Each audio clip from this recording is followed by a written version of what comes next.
출애굽기 42강 6월절법이라는 제목으로 본문은 출애굽기 12장 43절부터 마지막 51절까지 교독을 하겠습니다. 출애굽기 12장 43절. 여호와께서 모세와 아론에게 이르시되 유월절 규례는 이러하니라. 이방 사람은 먹지 못할 것이나 각 사람이 돈으로 산 종은 할례를 받은 후에 먹을 것이며 거류인과 타국 품꾼은 먹지 못하리라.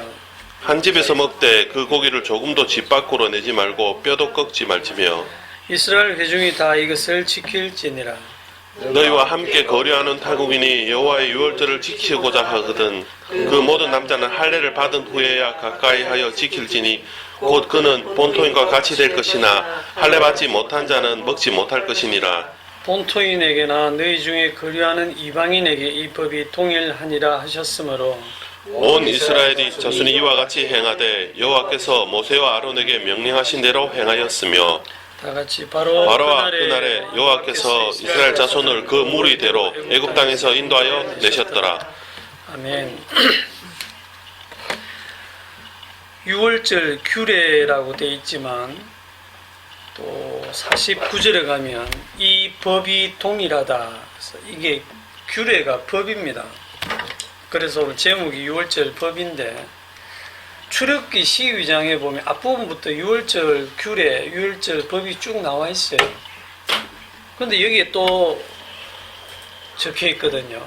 이게 뭔가 하면 지난주에 보니까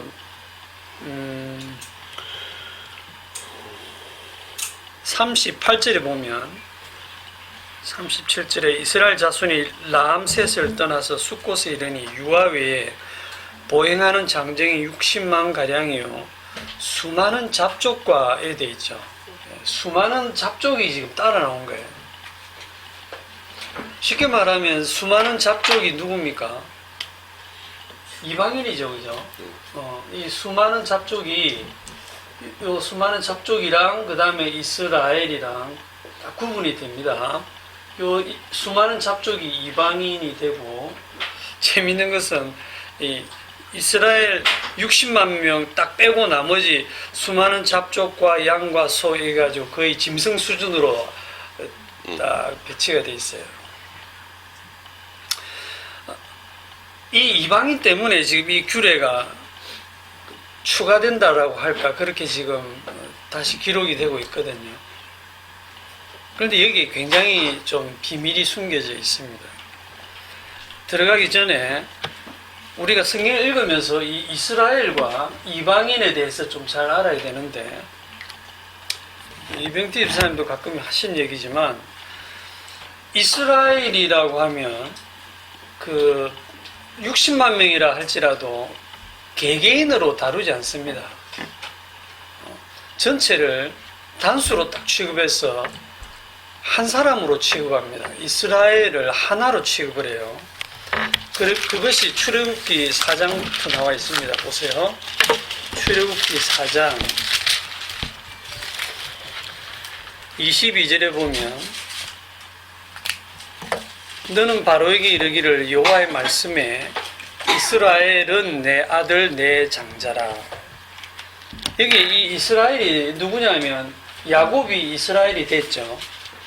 하나님께서 야곱을 내가 에서는 미워하고 야곱은 사랑했다 할 때 그 야곱을 이스라엘로 만들어내셨고 이 이스라엘이 애굽 땅에 들어가서 번성해가지고 60만 명이 됐을 때 이때 이 야곱의 허리에서 나온 이 60만 명도 몽땅 지금 이스라엘 안에 들어가 있습니다. 그래서 이걸 하나로 취급합니다. 한 사람으로.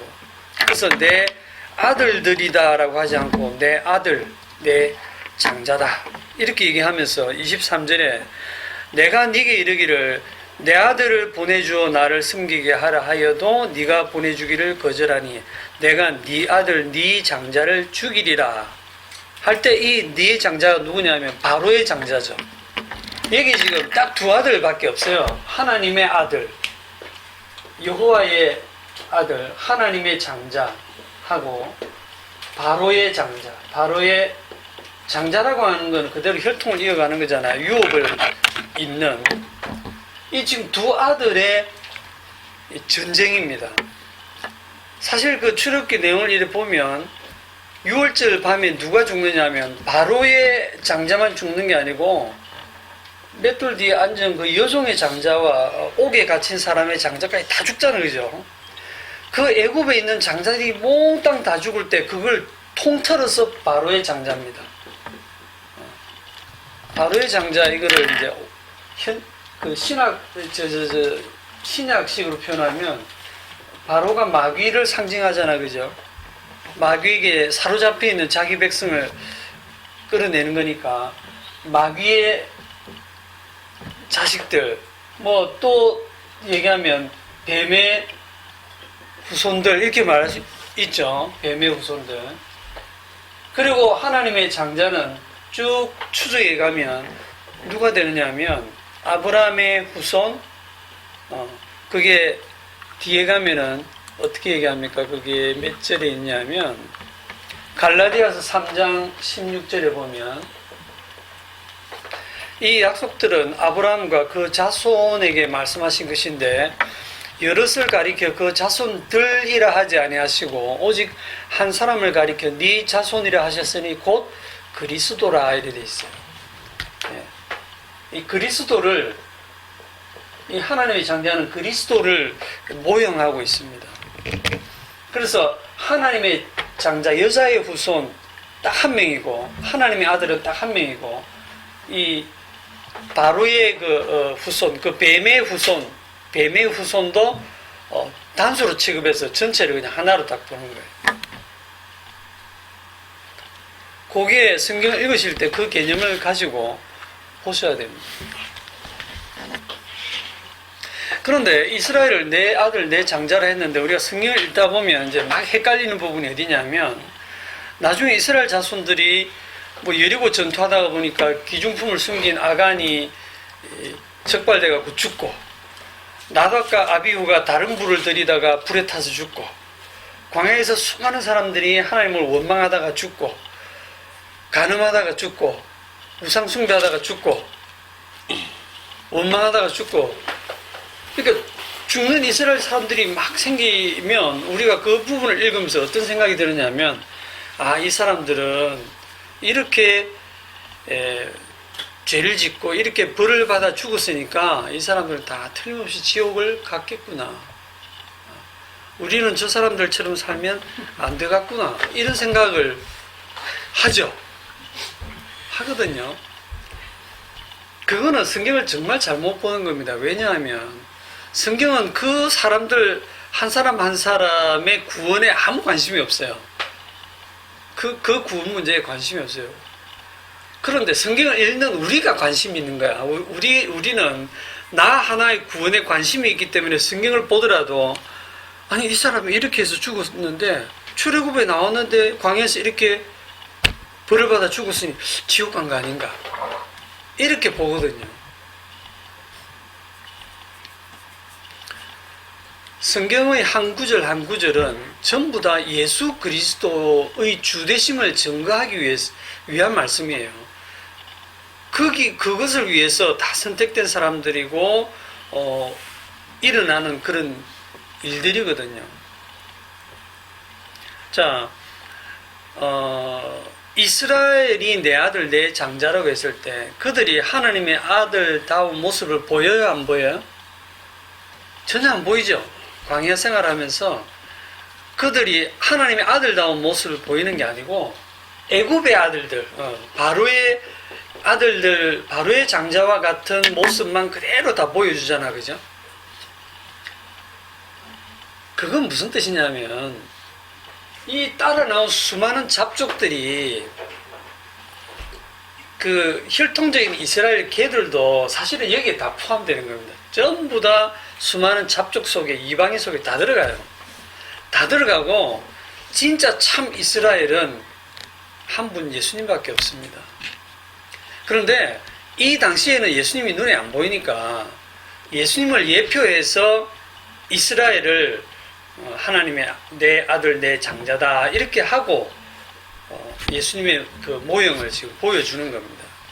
그러면서 이제 이스라엘과 이방인의 차이점을 계속 강조를 하고 있거든요. 그래서 이 이스라엘이 하는 역할이 뭐냐면 하나님의 아들다운 모습을 보이지 않음으로 인해 가지고 나는 진짜 아들이 아니고 진짜 하나님의 아들은 따로 있습니다. 진짜 하나님의 아들이 희생으로 우리 같은 이방인이 수많은 잡족과 같은 그런 우리들이 진짜 아들의 희생으로 우리가 양자되었습니다라는 고백을 하게 되는 자들이 이거거든요. 그러니까 우리는 지금 어디 포함되느냐 하면 여기 있습니다. 여기 수많은 잡족 속에 뭐 당군의 자손이 어디 가겠습니까? 요 안에 들어가 있지. 그죠? 우리는 이스라엘이 아니에요. 그리고 저기 지금 중동 지방에 있는 이스라엘도 이스라엘이 아니고 진짜 참 이스라엘, 참 하나님의 아들은 예수님밖에 없습니다. 그 예수님 덕분에 수많은 잡족들이 그분의 피의 희생으로 함께 출애굽되어서 약속의 땅으로 가게 된다. 그 얘기를 지금 출애굽이 하고 있는 거예요.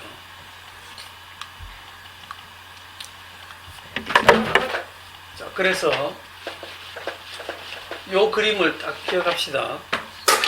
크게 두 개의 카테고리로 나누면 여기에 이스라엘, 여기 이방인 하면 이스라엘에는 누구만 있다? 예수님 한 분이 딱 이스라엘이고 나머지 아담 안에서 태어난 우리, 아담 안에서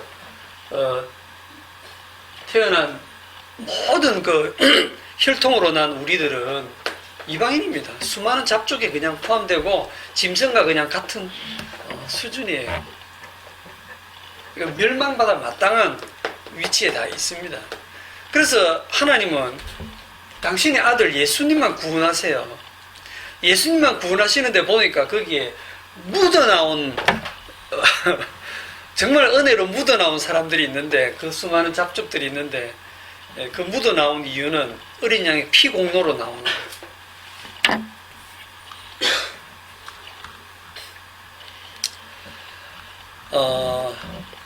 그래서 이 이스라엘은 누가 만들어내냐면 이 하나님이 만들어내시잖아요. 시편 2편에 보면 뭐라고 말씀하시냐면 시편 2편 7절에 내가 여호와의 명령을 전하노라. 여호와께서 내게 이르시되 너는 내 아들이라 오늘 내가 너를 낳았도다. 내게 구하라. 내가 이방 나라를 내 유업으로 주리니 내 소유가 땅끝까지 이르리로다. 네가 철장으로 그들을 깨뜨리며 질그릇같이 부수리라 하시도다. 철장으로 깨뜨리는 이분이 누군지는 아시죠? 하나님의 아들 예수님이란 걸 알 거예요. 그 예수 그리스도에 대해서 7절에 보면 여호와께서 내게 이르시되 너는 내 아들이라 오늘 내가 너를 낳았도다. 이걸 가지고 이제 잘못 해석해서 예수님도 피조물 중에 하나다. 피조물 중에 제일 먼저 난 피조물이다. 뭐 이렇게 하는 신학도 있고 이단들도 있고. 여기서 낳았다는 것을 우리 인간 아버지가 자식 낳는 그런 개념으로 생각하시면 안 됩니다. 성경을 우리 인간들이 쓰는 문자로 썼다 해서 우리들의 개념으로 이걸 받아들이면 안 돼요. 너는 내 아들이라 오늘 내가 너를 낳았다 할 때 오늘이 언제입니까? 몇 월 며칠인데요. 이 오늘은요, 여기서 말하는 이 오늘이 우리가 말하는 today가 아닙니다. 영혼부터 영혼까지입니다. 그냥 영혼 속에서 아들을 낳으셨는데, 그러면 이 아들을 낳으셨다 할 때 우리는 늘 시간 개념을 갖고 있으니까 아버지만 계시고 아들이 없었을 때가 있지 않을까 이런 생각이 들잖아요. 아버지가 있고 그 다음에 아들을 낳으니까 그게 잘못된 생각이라 이 말입니다. 아버지와 아들은 그냥 영원부터 계세요. 영원부터 계신데 아들을 만들어내시는 거예요. 오늘 그 만들어내시는 게 십자가에서 만들어내시고 그 아들에게 모든 심판의 권세를 주시고 주님으로 세우시는 거거든요. 이해가 되시거나 마시거나. 자, 구약의 이스라엘 전체를 한 몸으로 다루신다는 이 관점으로 여러분들이 성경을 보시고, 그러면 오늘날 교회는 또 어떻습니까? 우리 교회가 구약의 그 이스라엘이잖아, 또, 그죠? 이 교회도 마찬가지로 개개인으로 보지 마시고, 다 그리스도 안에서 한 몸으로 다루고 있습니다. 우리가 이 예수님의 몸을 이루고 있다, 이 말이죠. 예수님의 몸을. 그리스도의 몸을 이루는 이게 뭐냐면 교회죠, 교회. 그래서 고린도후서 12장 13절에 보면 우리가 유대인이나 헬라인이나 종이나 자유인이나 다 한 성령으로 세례를 받아 한 몸이 되었고, 다 한 몸이 되었고, 또 다 한 성령을 마시게 하셨느니라. 그래 되어 있습니다. 성령 안에서 다 하나가 되어 있습니다. 우리가 개개인의 자격으로 구원받는 게 아니다 하는 거. 자, 그럼 이제 오늘 본문으로 들어갈게요. 출애굽기 12장에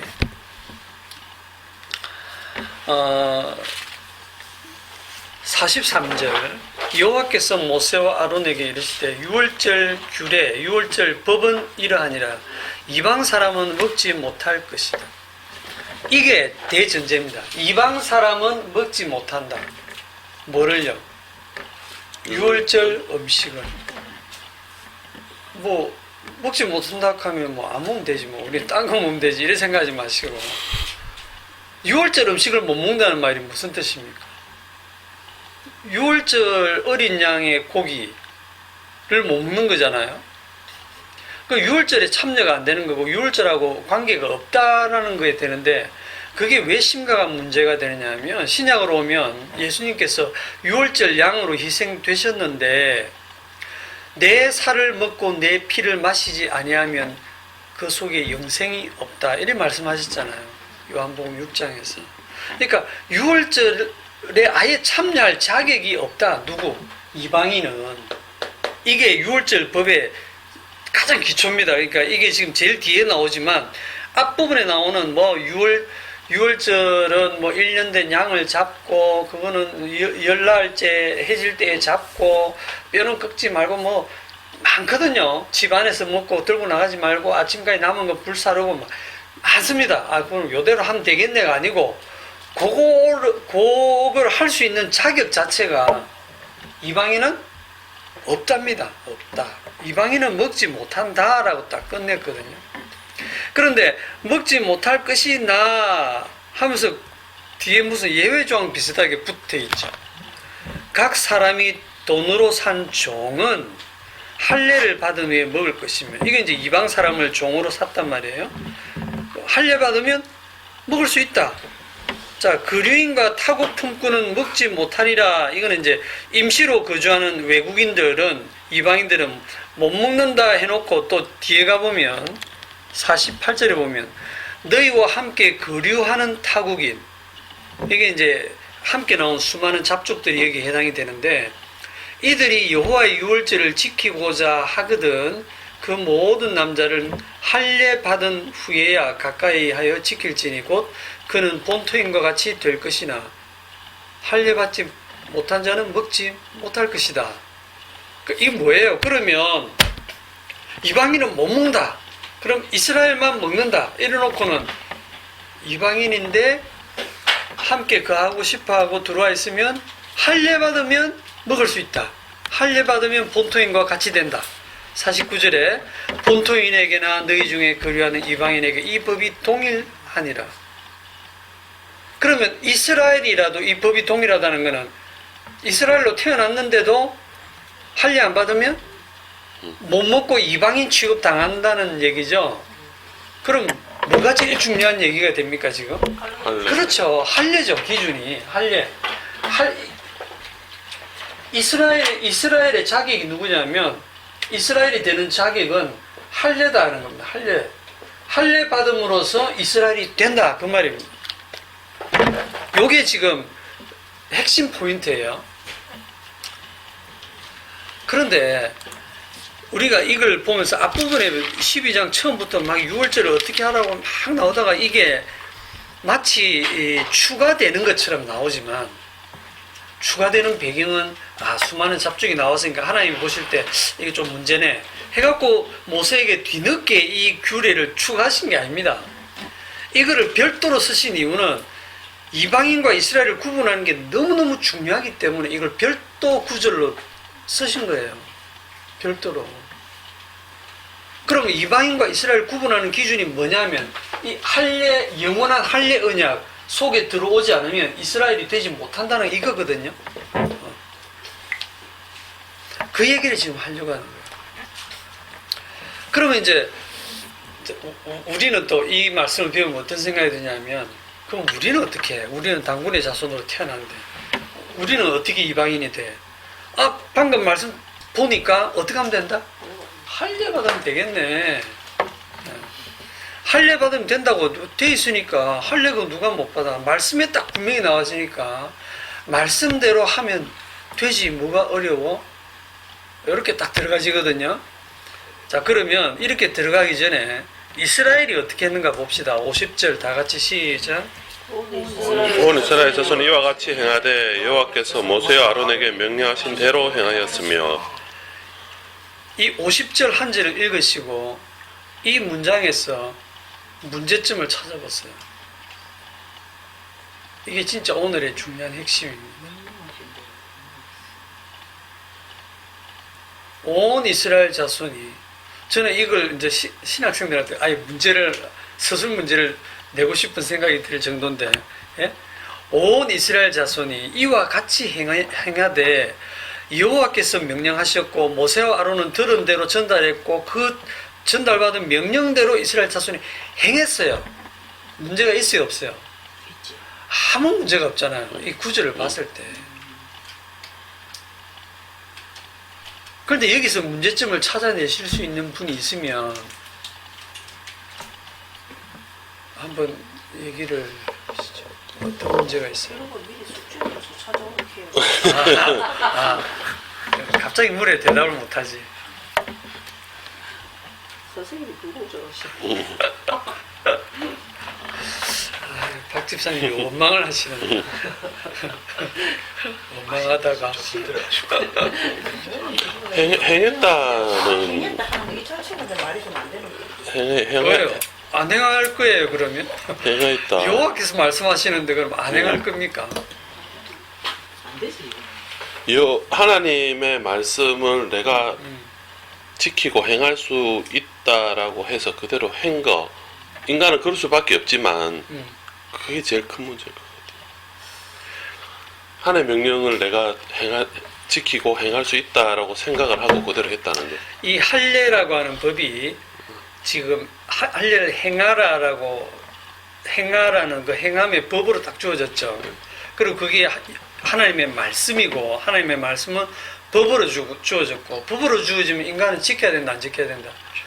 당연히 지켜야 되죠. 지키지 않으면 벌을 받죠. 쫓겨나잖아요, 그죠? 이스라엘에서 끊어지잖아요. 지키지 않으면 벌을 받아요. 그럼 지키면 역시 벌을 받습니다. 이게 이제 미칠 노릇이. 뿌듯하지 지키면. 지켜도 벌을 받는다는 거, 이거를 제가 그냥 하는 말이 아니고, 이걸 정말 잘 지킨 사람들이 있어요. 날 때부터 다 지킨 사람들이 있어요. 유대인들, 특히 그 중에 바리새인들, 그 율법을 어릴 적부터 다 지켰다는 말이 거짓말이 아닙니다. 그 사람들은 규정대로 그대로 다 지켰어요. 그런데 그들이 예수님께 욕을 바가지로 먹었잖아요. 군사님 잘 아시네. 마태복음 23장 33절에 보면 아주 예수님께서 찰지게 욕을 하세요. 뱀들아, 독사의 새끼들아, 너희가 어떻게 지옥의 판결을 피하겠느냐.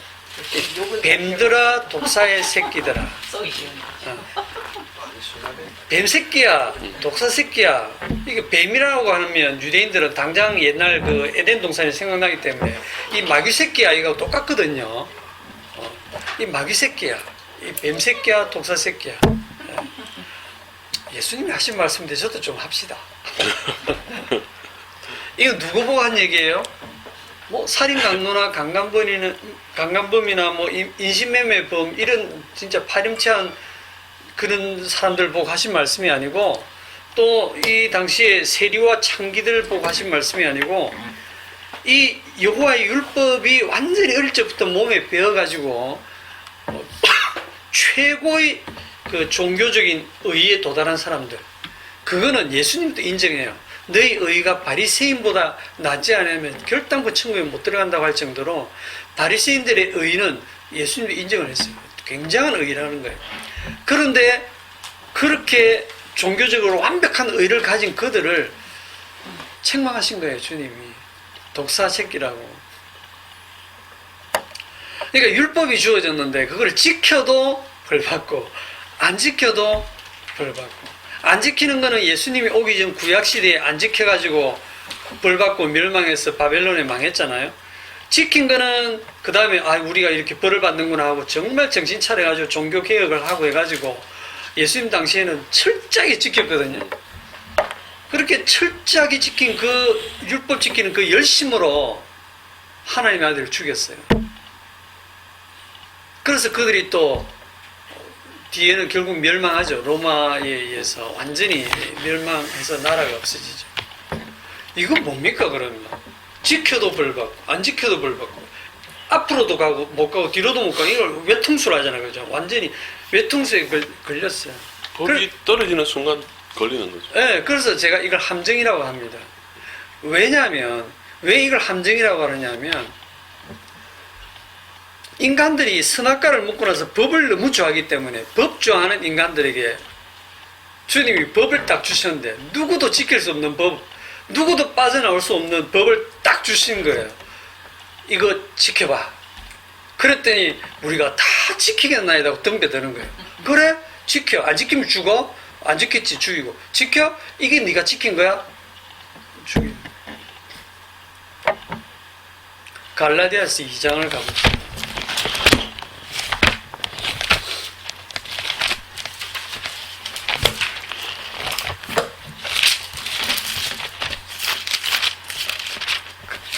갈라디아서 2장에 15절.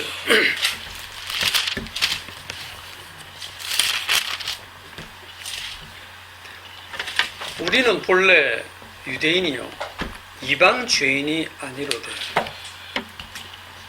이 생각을 보세요. 유대인으로 태어난 거하고 이방인은 무조건 죄인인 거예요. 우리는 본래 유대인이요 이방 죄인이 아니로되 사람이 의롭게 되는 것은 율법의 행위로 말미암음이 아니요 오직 예수 그리스도를 믿음으로 말미암는 줄 알므로 우리도 그리스도 예수를 믿나니 이는 우리가 율법의 행위로서가 아니고 그리스도를 믿음으로써 의롭다함을 얻으려 함이라. 율법의 행위로서는 의롭다함을 얻을 육체가 없느니라. 진작 얘기하시지. 이런 생각이 들죠. 진작 얘기해도 관계없어요. 지금 얘기해도 지금 신약에 이 말씀을 적어놔도 오늘날 교인도 똑같아요. 구약의 유대인들하고 똑같이 반응한다니까요. 그 나중에 얘기 들으시면 이해가 될 겁니다. 갈라디아서 3장 10절. 갈라디아서 3장 10절. 무릇 율법 행위에 속한 자들은, 자, 율법 행위에 속한 자들이 뭐냐면 내 육체로 율법을 행해서 의롭게 되려고 하는 자들. 저주 아래 있나니 기록된 바 누구든지 율법책에 기록된 대로 모든 일을 항상 행하지 아니하는 자는 저주 아래 있는 자라 하였으니.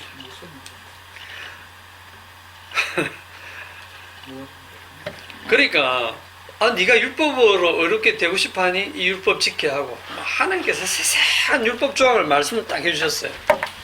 그런데 그 율법을 내 있는 모든 일을 항상 하라 하지만은 항상 해요. 내가 뭐 예를 들어 50평생을 했다, 70평생을 했는데 그 다음날 하나를 어겼다. 하나 어기면 어떻게 됩니까? 앞에 그 다 무효. 그냥 다 어긴 게 돼요. 완벽하게 지켜내야 돼요. 이거는 뭐냐면 하나님이 율법을 주신 이유는 네 주제 파악하라는 거예요. 네 안 된다는 걸 얘기를 하시는 거거든요.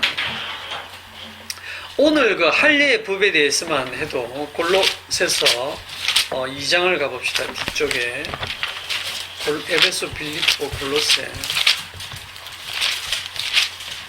골로새서 2장 11절. 다 같이 시작. 또 그 안에서 너희가 손으로 하지 아니한 할례를 받았으니 곧 육의 몸을 벗는 것이요 그리스도의 할례니라. 아멘.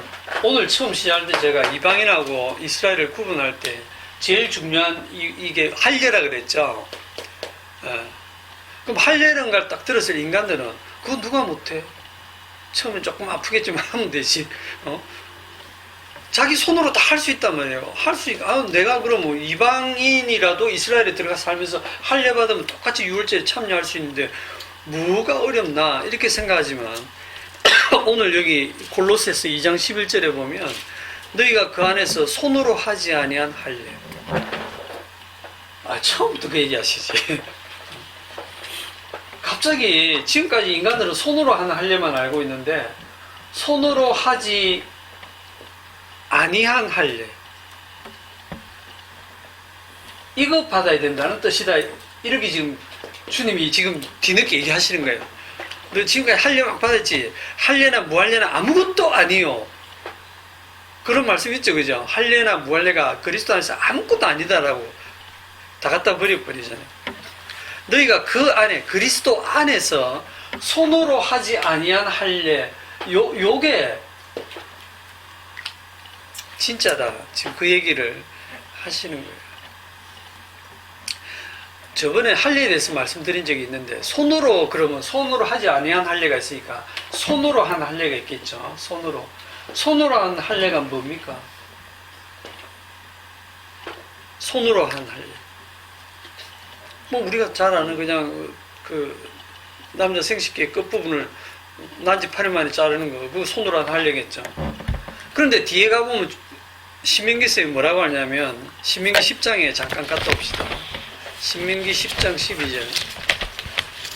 할례 딱 받았다고 이스라엘 백성들이 우리는 이스라엘이고 할례 받지 못한 저 인간들은 이방 죄인이다라고 선민의 시기 대단했거든요.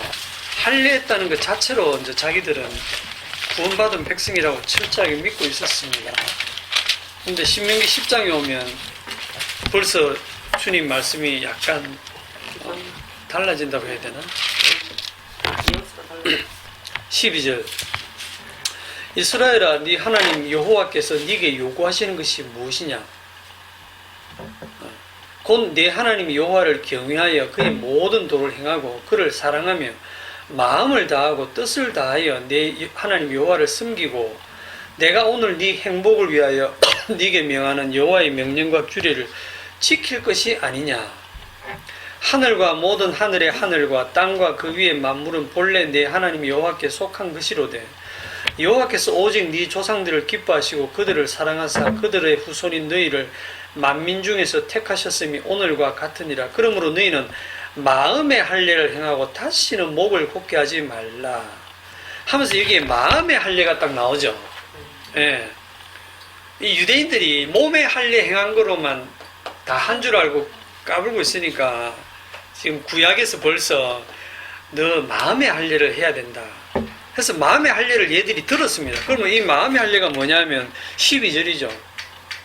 여호와께서 요구하시는 것이 뭐냐? 마음을 다하고 뜻을 다하고 힘을 다해서 내 하나님 여호와를 사랑하고 그 말씀을 듣는 거죠. 여기 13절에 보면 내가 오늘 네 행복을 위해서 네게 명하는 여호와의 모든 명령과 규례를 지킬 것이 아니냐. 그렇죠. 요거를 그대로 듣고 지키고 행해야 그게 정말 마음으로 여호와를 사랑하는 것이다. 그게 마음의 할례라는 거예요. 이거 잘 생각해 보세요. 우리는 말뿐이죠. 우리는 말뿐이고 마음뿐이고 겉으로는 전혀 안 하잖아요. 우리는 무슨 생각을 하냐면 열심히 신앙 참 뉘앙스가 좀 그런데 그 막 기도 생활 열심히 기도 생활하고 전도하고 뭐 성경도 열심히 읽고 공부하는 사람 보고 우리가 조금 비판하기도 하거든요. 형식이 뭐가 그리 중요하노? 마음이 중요하지. 형식이 뭐가 그리 중요하노? 마음이 중요하지. 이렇게 우리가 보통 말하는데 저는 그 마음이 있는지도 잘 모르겠어요. 뭐 하는데 형식이 하는 걸까? 그렇죠. 마음이 가는데 그 형식도 가고 행함도 따라가잖아, 그죠? 마음이 담겨야. 아니 마음 없이 어떻게 여호와를 섬길 수 있어요? 근데 이 바리새인들이 마음은 없는데 그냥 겉으로 섬겼다. 우리가 예수님이 외식한다 말씀하시니까 우리도 쟤들은 겉으로만 섬겼어. 마음은 안 그래. 이런 생각인데 그게 아닙니다. 이 사람들 정말 마음을 다했다니까요. 목숨 걸고 지켰다니까요. 자기들이 마음을 안 담았다면 주님이 책망했을 때 마음이 찔렸을 건데 내 진심을 다 담았는데 이 독사 새끼들아 너희들이 율법을 안 지킨다고 하니까 뭔 소리야. 우리 온 목숨을 다 바쳐서 평생을 지켰는데 네가 뭔데 우리한테 그런 소리를 하냐고 분노해서 죽이게 되는 거잖아요. 마음이 담겨 있습니다. 그 대표로 보면 빌립보서 3장에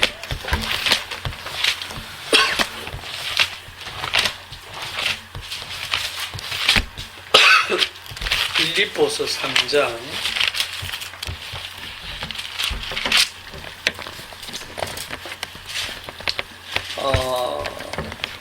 5절에 사도 바울입니다.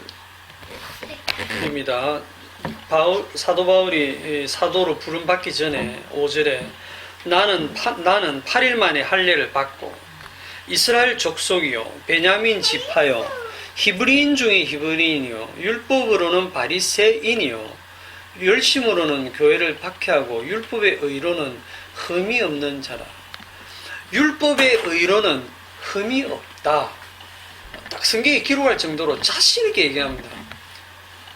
이 기록되어 있는 율법에 비추어 갖고는 나는 흠 잡을 데 없다.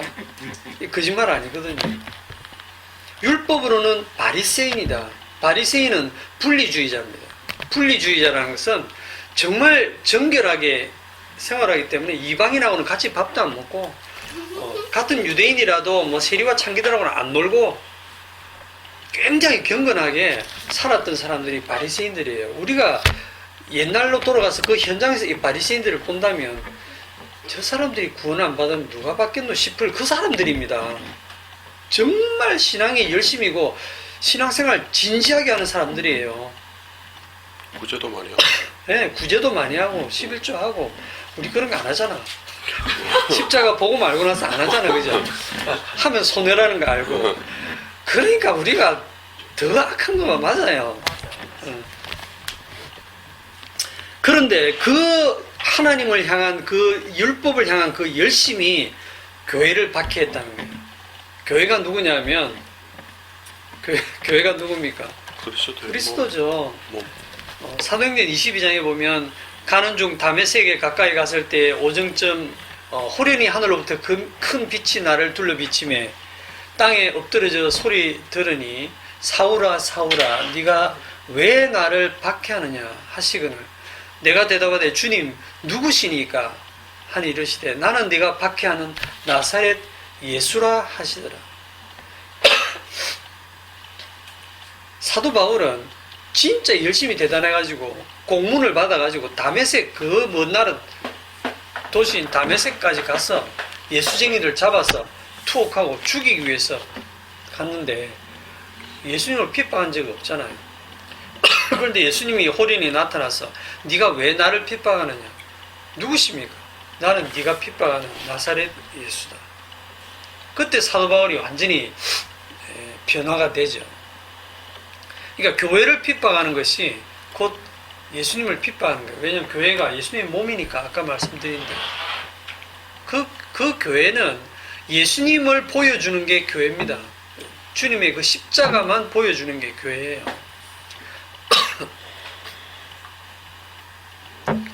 그러니까 이 유대인들 특히 그 중에 바리새인 중에서도 열심히 특심했던 가말리엘 문화에서 제대로 배웠던 이 사도 바울을 대표로 지금 제가 설명을 드린다고 하면 나머지는 뭐 설명 안 드려도 되겠죠. 그러면 손으로 한 할례가 뭐냐라고 하면 철저하게 율법 지킨 그게 그러니까 행함입니다. 행함. 내가 뭔가를 행해서 의롭게 되겠다고 하는 거. 주님이 말씀하시니까 예 제가 그 말씀대로 하겠습니다 하고 다 행하겠습니다라고 하는 그게 손으로 한 할례입니다. 그러니까 사람이 할 수 있는 일이에요. 그러니까 오늘 출애굽기 12장 50절이 그겁니다. 50절에서 제가 문제점을 찾으라는 게 그거를 찾아내실 수 있으면 복음에 대해서 굉장히 많이 이제 좀 깨달으신 거거든요. 출애굽기 12장 50절을 딱 읽으면서 온 이스라엘 자손이 이와 같이 행하되 여호와께서 모세와 아론에게 명령하신 대로 행하였으며 라는 이 본문을 딱 가지고 와서 우리도 이렇게 행합시다 하면 그 사람은 아직 아무것도 몰라요. 그냥 옛날 유대인들하고 똑같은 수준이에요. 이 말씀을 가지고 이대로 행해도 죽을 죄인이라는 걸 알아야 되는 거예요.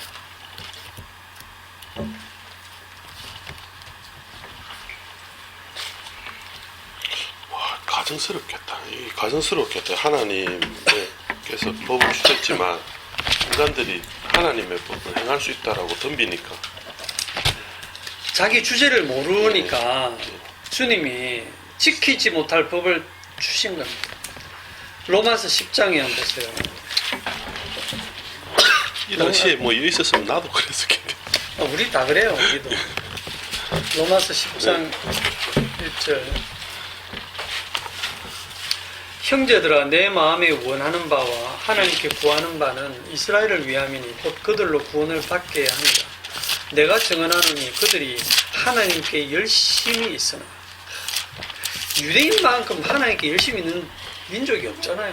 하나님께 열심히 있으나 올바른 지식을 따른 것이 아니니라. 하나님의 의를 모르고 자기 의를 세우려고 힘써 하나님의 의에 복종하지 아니하였느니라. 그리스도는 모든 믿는 자에게 의를 이루기 위하여 율법의 마침이 되시니라. 율법의 마침, 율법을 완성시키는 분이 누구냐면 그리스도입니다. 이 율법을 내가 지켜내는 게 아니고 율법을 다 이루어내시는 분이 그리스도예요. 십자가에 못 박혀 죽으심으로써 그 율법을 십자가에 못 박아버린 거예요. 그 법조문을 못 박아버리고 십자가로 승리를 하신 겁니다. 그 그리스도를 믿으면 된다는 거예요. 이 하나님의 의를 모르고, 자, 여러분 보세요. 하나님의 의가 처음에 의롭게 되는 게, 아브라함이 의롭게 되는 게 뭐로 의롭게 됐죠? 믿음으로. 아브라함이 믿음으로 의롭다함을 받았다. 이렇게 돼 있죠. 그런데 430년 후에 하나님이 뭐를 주셨다? 율법을 주셨다. 그 율법을 왜 주셨느냐? 그냥 믿음으로 끝까지 밀고 나가시지. 왜 율법을 주시냐면 네 주제를 알아라는 거예요. 믿음을 줬는데 믿음이 뭔지를 모른다는 거예요. 그래서 믿음을 의지하지 않고 행위에 반드시 의지한다는 걸 밝혀내기 위해서 430년 후에 율법을 딱 주니까 아니나 다를까 믿음은 싹 다 버리고 율법을 붙든 거예요. 제가 율법 지킵니다. 지켰지 않습니까? 복 주셔야죠. 이런 식으로 나간다는 거예요. 그게 지난주에 얘기했죠. 그런데 430년 후에 생긴 이 율법이 이 율법 지켜서 복 받으라고 준 게 아니에요. 그런데 성경은 전부 그렇게 기록되어 있어요. 내가 복과 저주를 네 앞에 둔다. 이 율법을 지키면 복 받고 못 받으면 안 지키면 저주 받는다. 다 그렇게 기록되어 있거든요. 원래는 믿음입니다. 믿음이 아브라함에게 주신 믿음이 아브라함을 복의 근원으로 하고 그 아브라함으로부터 내 자손 예수 그리스도를 믿음으로 의롭다함을 받는 게 최초의 약속이에요. 그 약속 주셔놓고 430년 후에 율법을 살짝 끼워 넣으신 거예요. 끼워 넣어 보니까 인간들은 당장 믿음 버리고 전부 율법 붙던 거예요. 왜? 선악과 먹은 죄인이 내가 지켜서 내가 의롭게 되어 보겠다고 자기 행함의 가치를 붙든 겁니다. 그게 하나님 앞에 가정한 거예요. 그게 십자가를 모독하는 게 되는 거거든요. 그런데 이게 구약의 이스라엘만 그런 게 아니라 신약으로 딱 와서 오늘날 교인들도 똑같아요. 십자가 복음 맨날 들을 때는 아멘, 은혜가 됩니다, 감사합니다 이러다가 딱 뒤에 가서 또 율법식으로 다 적어놨거든요. 서로 사랑하라, 상전에게 순종하라, 다 나오잖아요. 화내지 말라, 거짓말을 하지 말라, 이렇게 하라 하지 말라는 말씀으로 또 쫙 나누면 아, 이거는 믿는 자가 또 이렇게 해야 되는구나 하고, 앞에 십자가 복음 그 믿음은 싹 다 날아가 버리고, 이 내가 안 지킨 거 그것만 신경 쓰는 거예요. 내가 지키고 안 지키고 그걸 붙들고 있는 거예요. 그래서 또다시 다 함정에 빠진 거예요. 예, 제가 함정이라는 얘기를 저 혼자 하는 얘기가 아니고 로마서 9장에 봅시다. 로마서 9장 30절.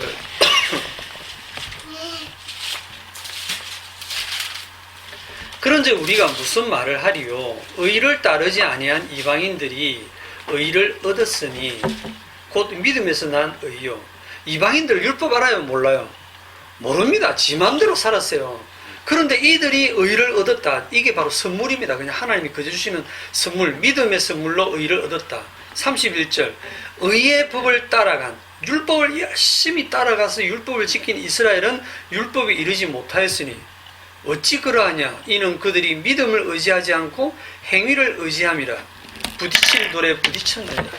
자, 부딪힐 돌을 주님이 지금 줬잖아요. 함정 딱, 분명히 부딪힐 거야 하고 딱 갖다 놨어요. 그게 뭐냐? 그들이 믿음을 의지하지 않고 430년 후에 준 그 율법의 행함을 의지할 거라는 걸 아시고 그 함정을 주신 거예요. 그랬더니 부딪힐 돌에 부딪혔느니라. 기록된 바 보라, 내가 걸림돌과 그치는 바위를 시온에 두노니. 함정 누가 파놨습니까? 주님이 파놨어요. 주님이 파놓은 함정, 주님이 놔놓은 걸림돌과 그치는 바위에 100이면 100 다 걸려 넘어지게 되어 있습니다. 우리도 다 걸려 넘어졌었고, 주님 은혜가 아니면 못 빠져나옵니다. 여기서 이 자기 행함에서 절대 못 빠져나와요. 우리 죽을 때까지. 주님이 놔놨는데 안 걸리고 나는 살짝 피해간다, 그런 인간 없어요. 보라, 내가 걸림돌과 그치는 바위를 시온에 두노니. 다 걸려 넘어지지. 그를 믿는 자는 부끄러움을 당하지 아니하리라. 여기서 또 어떻게 가냐면, 저는 믿어서 부끄러움 안 당할게요 하고 내가 믿겠다고 나서면 그것도 행함이라니까요. 방금 제가 드린 말씀 알아들으신 거죠? 예. 이제 정리합시다. 그러면 다시 출애굽기 12장으로 가서 손으로 하지 아니한 할례가, 손으로 한 할례가, 오늘 본문에 손으로 하지 아니한 할례가 있습니다. 우리 사람들 눈과 귀가 가려져서 안 보일 뿐이지. 몇 절입니까 그게? 손으로 하지 아니한 할례가 오늘 본문 읽은 중에 있다고요. 어디 있습니까?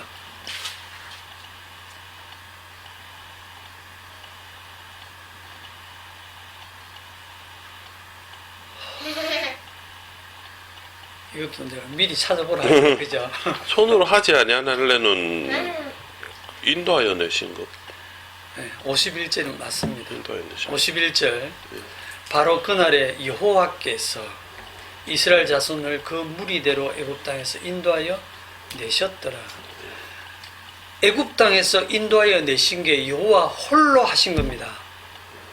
여호와 홀로 했습니다. 이스라엘 백성들은 다 반대했어요. 다 방해만 됐습니다.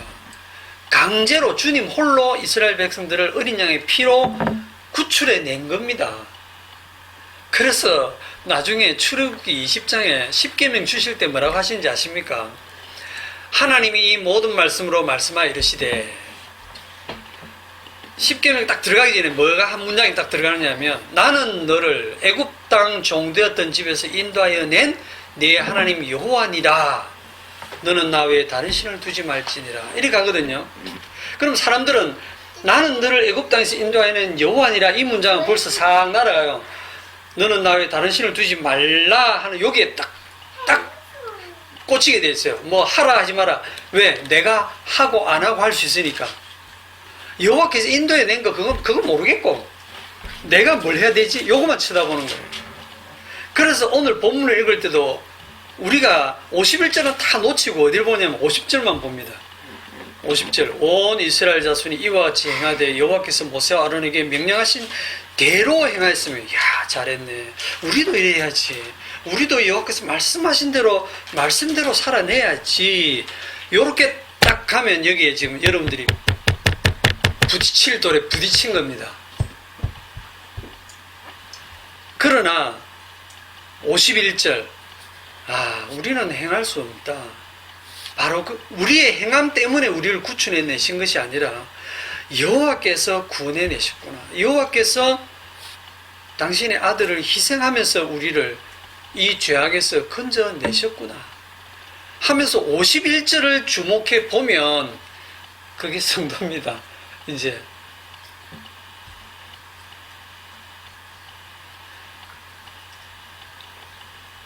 성경을 읽으시면서 50절과 같은 행함에 마음을 두지 마시고 51절과 같이 주님 홀로 다 행하신 그곳에 마음을 두시는 저와 여러분이 되시기를 바랍니다. 오늘 여기까지 합시다. 기도합시다.